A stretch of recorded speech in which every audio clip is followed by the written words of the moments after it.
Hey, what's up and welcome to your online lecture series with me again, Sir Vince, your instructor.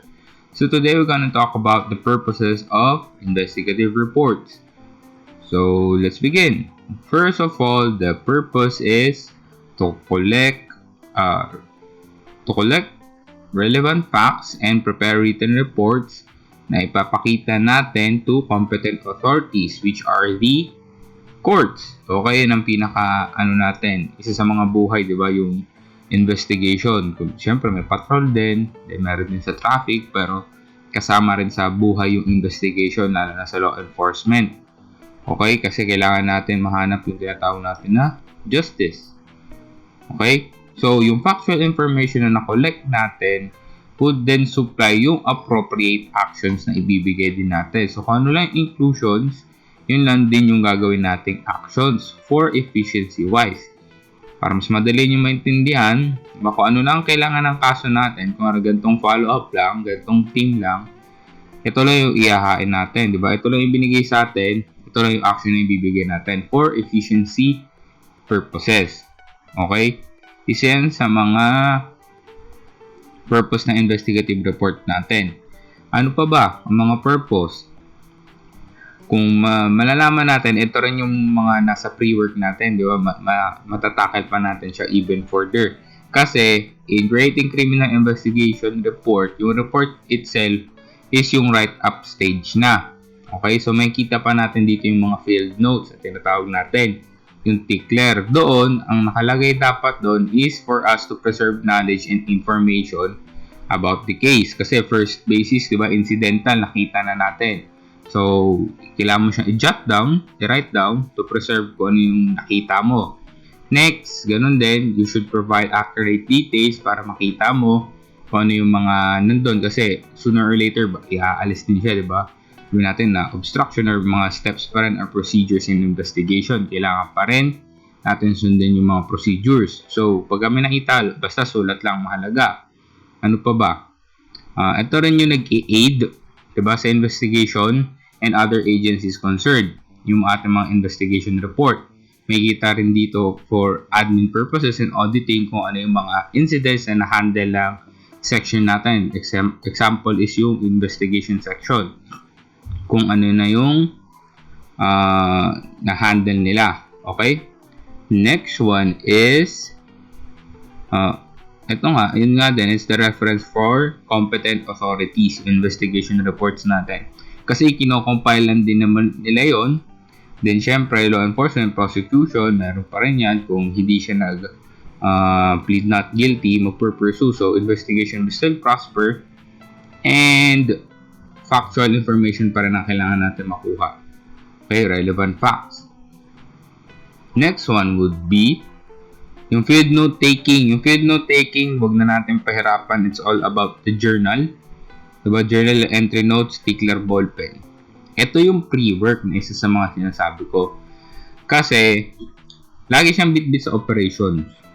Kapag kalalabas, pagpapatrol, o kaya basta lagi may dalang papel at ballpen. Yun ang pinakabuhay ng mga investigador. Diba? Yung papel at ballpen.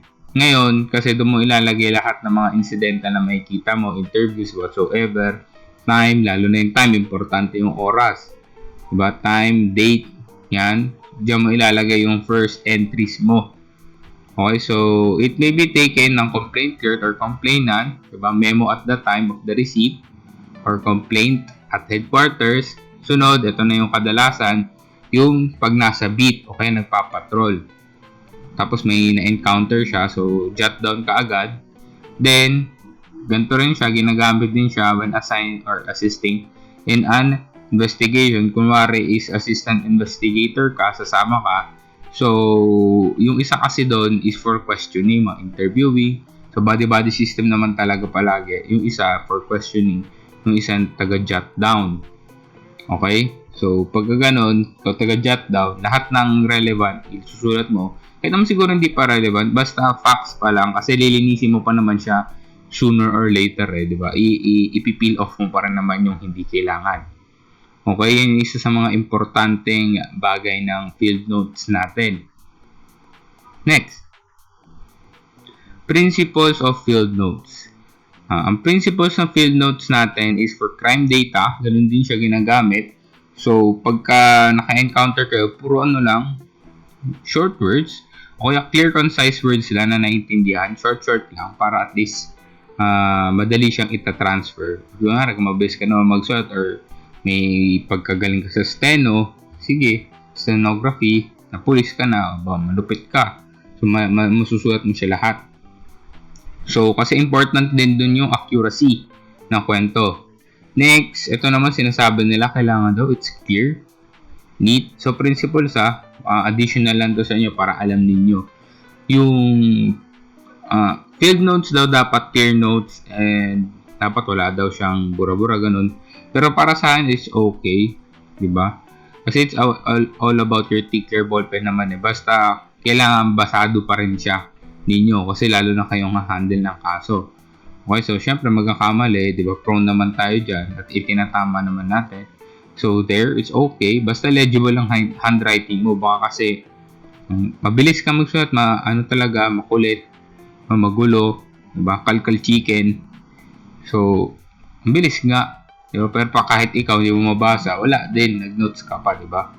Ganun din, so kailangan mo rin siyang sagutin yung 5Ws and 1H. Yan ang lagi talaga, ikot at iikot ka dyan din. Concise and brief notes lang para hindi siya masyadong, alam mo yun, magulo. Nandun lang yung sense, yung essence lang kailangan natin dito. In using your field notebooks, hindi lang siya gumagamit as your memory kasi nakalagay dito. So, ginagamit din natin siya dito is for interrogation in interview. Kasi yun yung magiging reference mo kaagad pagka bumalik ka sa station.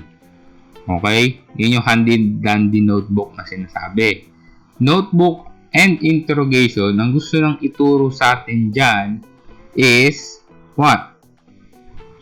Kailangan ang law enforcement officer maganda ang PR or public relation. Kasi pag sumablay sa interview, diba, isang naka-underline, one rude and ill-mannered officer, masisira mo na yung public interest or respect ng nasa community mo. So, ibig sabihin, magiging reluctant na yung in-interview natin. Okay, so kailangan friendly ka para at least kahit paano yung informations na ibibigay sa'yo is parang kusang loob, di ba? Yan. Notebook and court.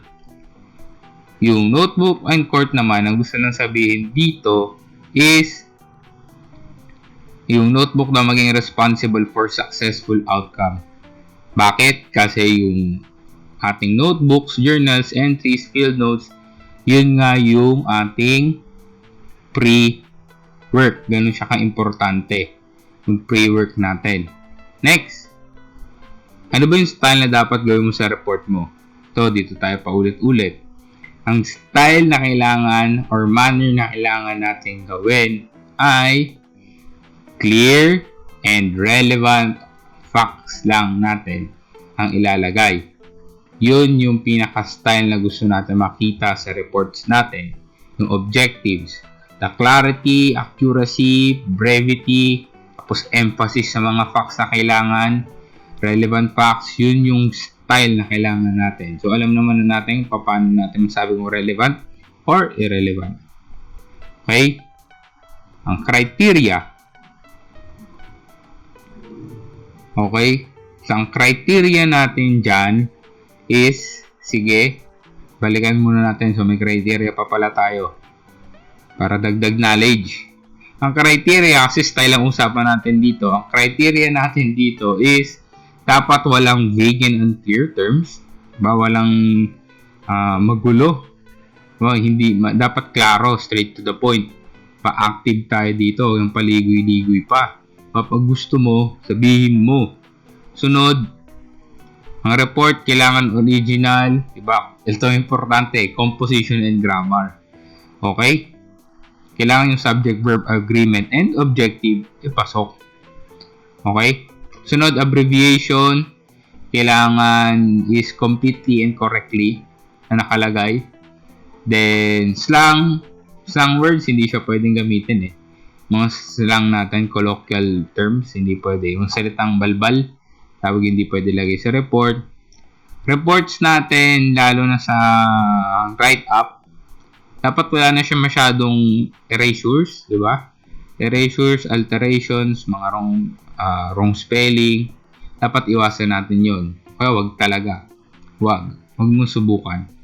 Sira buhay mo. Sunod, correction. Pag may correction ka naman na nakita, retype mo. Huwag mo na siyang siguro i-liquid paper doon sa sayang, di ba? Isang letter lang naman, liquid paper na. Hindi. Kailangan malinis talaga siya. So, pag retype mo lang, then print mo siya ulit. Next, duplicate copies, ganun din. Siyempre, pare-parehas eh. Dapat pare-parehas. Ang duplicate, magkakaano sila kung report. Baka, yung isa, yung pinaka-final mo, then yung isa, hindi, may mga mali, ganun. So, hindi mo papansin yan. Hindi pwede, kailangan lahat pare-parehas yan. Okay? Then, ito yung pinakamahalaga, dapat subscribe din siya and authenticated yung mga copies natin. Diba? Dapat may permado. Permado yan. So, walang kwentang reports kung hindi sila nare-receive ng kung sino man yung pagpapadalhan ninyo. Okay? That authenticated siya or subscribe. Next one is, ano ba? Contents na report natin dapat factual. Relevant factual. Kung ano yung inihain sa atin na facts, wag dagdagan, wag bawasan. Okay, para hindi tayo bias. Clear? Clear po. Selection of words. Sa selection of words natin, is ganito lang ang kailangan nating pag-usapan. Vocabulary. Yan. Yan isa sa mga pinaka-importante sa reports kasi yung vocabulary is the one that could explain complex things. Iba naman kasi hindi siya ganun complex. Diba, nakukulangan lang tayo siguro sa basa. Kasi may terms na ginagamit na tayo na, medyo overly simplified yung mga words na ginagamit. So, a wide range of vocabulary is a must for report writing. Okay? Para at least alam nyo na yung mga salita na iba. So, pinaka-handy-dandy natin dito is yung sa vocabulary. Dictionary. Kailangan mo yan. Diba? Next is the diction. Ang diction, hindi addiction diction. Ang diction, ito naman yung choice of words mo. Source, diba? For a great writer and reader. Ito lang yung tip natin dyan sa diction. Ang diction mo magde-define kung sino babasa ng report mo. Sa kahit ano naman siguro kung essay, diba, dapat alam mo kung kanino mo ibibigay kasi sila ang magiging readers mo.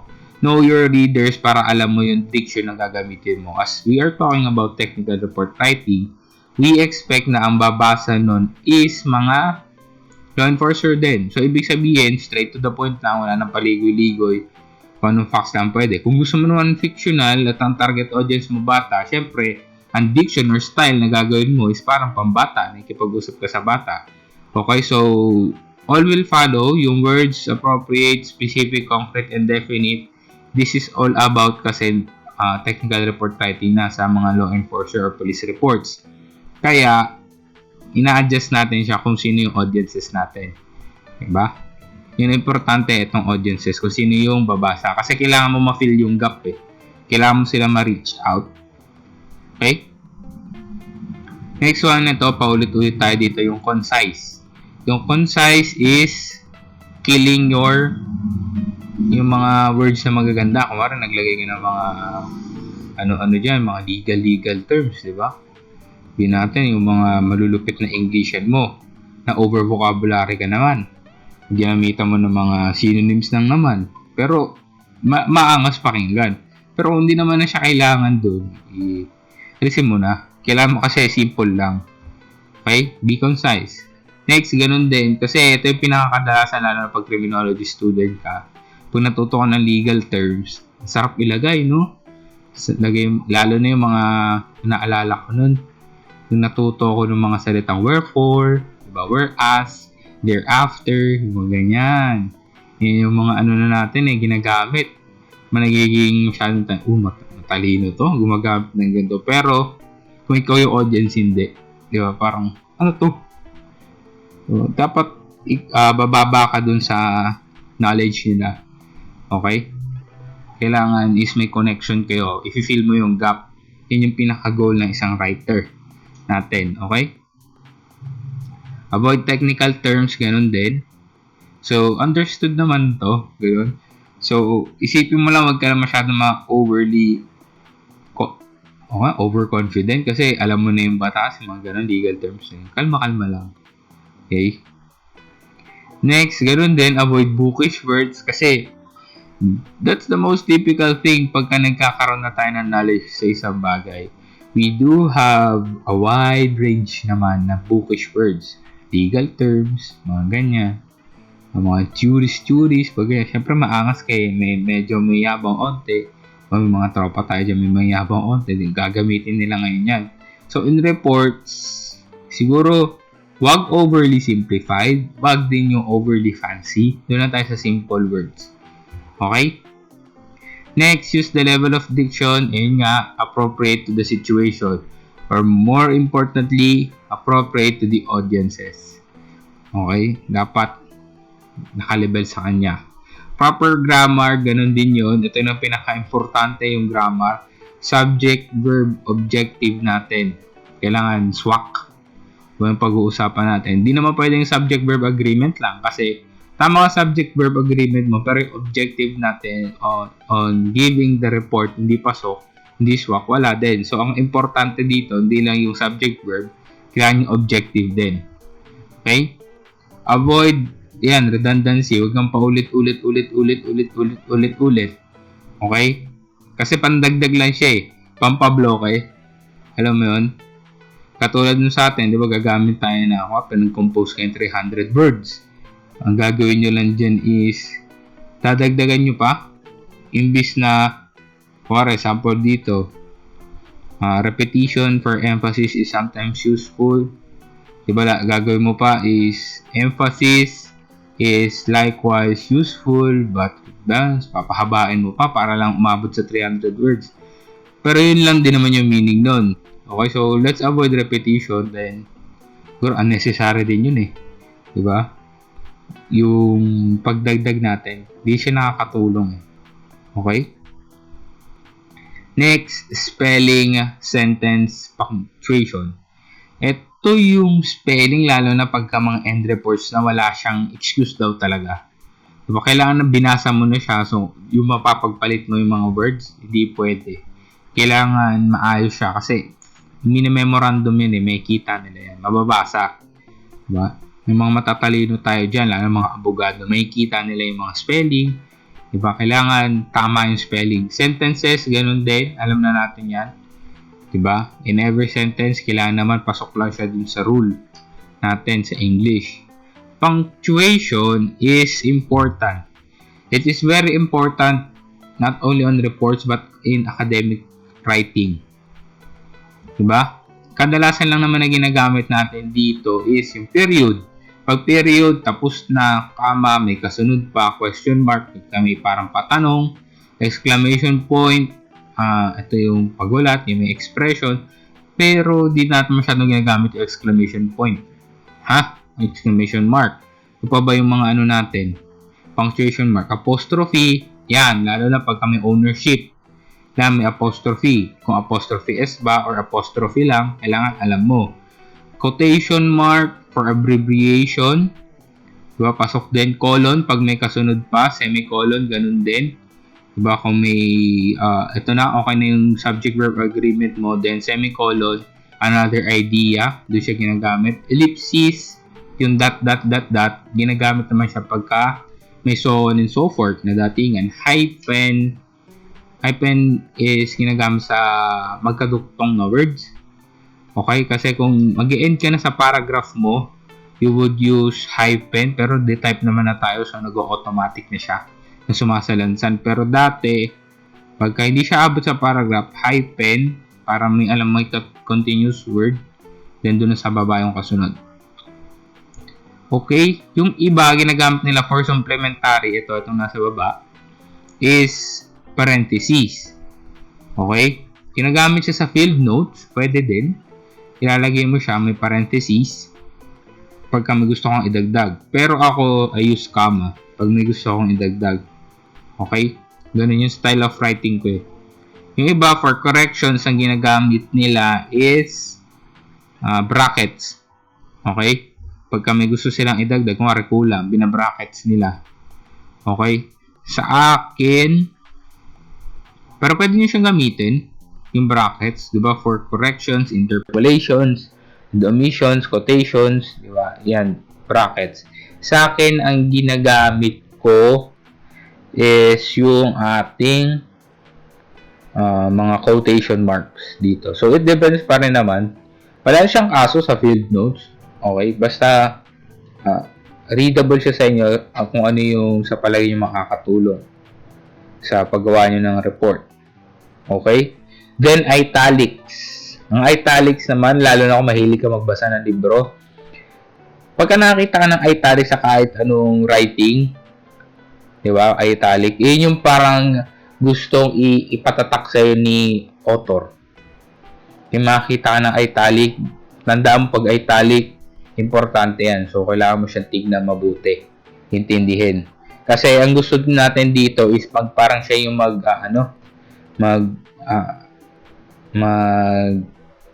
lalabas ba? Kumbaga may emphasize siya yung italics natin. Mga italic words. Then, lastly, is yung paragraph construction. Ang paragraph construction kasi natin, ginagamit natin siya sa pang-chronological sequence or yung sequence of occurrence. Okay, so pagka iba na yung pag-usapan, parang hindi siya large chunk of words, ipinaparagraph natin siya para masarap sa eyes. Next is editing and criticizing the report. Ganun din, it is an art and skill as well. So, ito yung pinaka-technique. So, kailangan talaga siya ng pre-work and write-up. And the first critic na dapat na humandle ng reports mo is hindi mga supervisor mo. It is you, yung author. Diba? In line with your diction, lalo na kung sino yung audiences mo. So, ikaw para na magkikritik or magkikriticize ng work mo muna. Babasahin mo siya kinabukasan kung okay na ba siya, diba, kompleto ba, walang kulang, maayos ba, naiintindihan ba. So, there you go guys. Diba? Very, humaba, no? It's quite long, pero I do hope na marami ka natutunan in this online lecture series, and stick around for more online lecture series. So, diba? Goodbye.